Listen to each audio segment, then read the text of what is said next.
The codes presentation is intended for administrators and users responsible for the configuration of the different codes that affect the operation of remittance processing. This presentation only focuses on the specific configurations of codes that impact remittance processing. The codes that do impact operations are company codes, denial codes, and payer codes. There's one setting on the company code that affects the way that remittance processing works. This setting is Remittance Processing Adjustment Date and is shown here.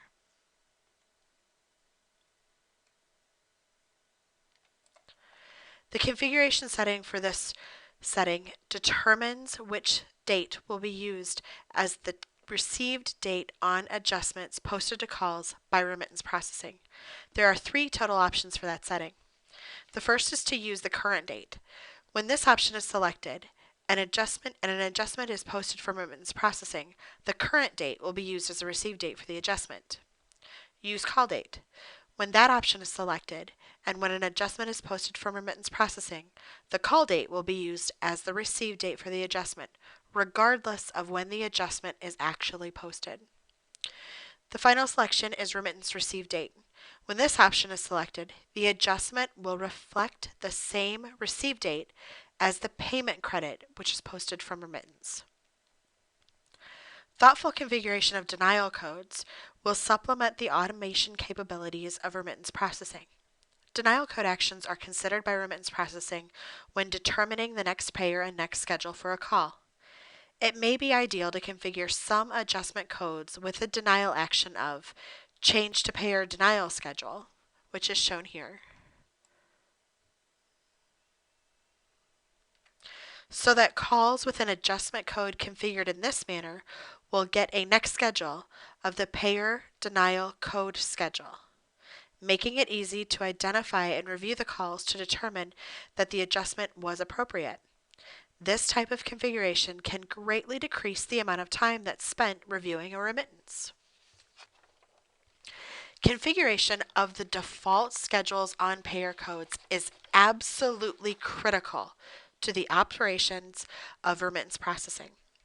Remittance processing cannot reliably determine the next schedule for the next payer if the default schedules have not been configured on the payer code for the next payer.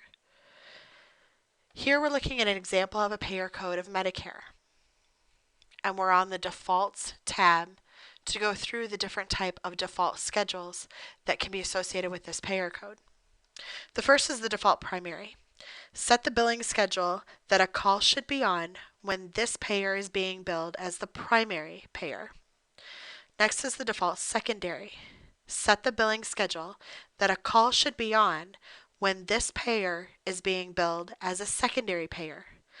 When remittance processing is determining the next current payer schedule combo, it will set the next schedule to the default secondary schedule if it's configured on the payer code.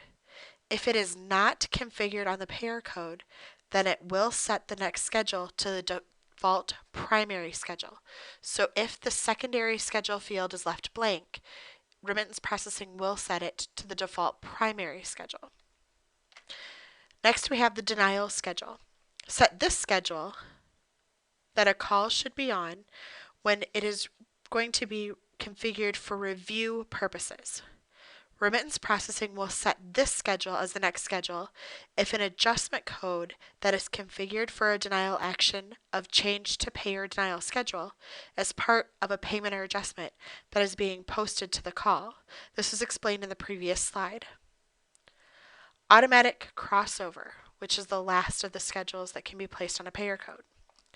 Set the automatic crossover schedule that a call should be on when the call has been crossed over to this payer. So in this example, we would be talking about calls that were crossed over to the Medicare payer.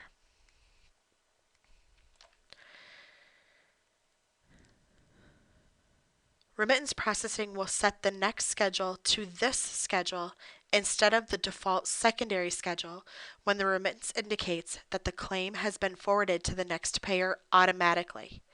If this schedule is not configured, then remittance processing will be unable to determine the next schedule, and the manual review rule will determine what the next schedule should be. For more information on the configuration or usage of remittance processing, please view the other presentations in this series. Thank you.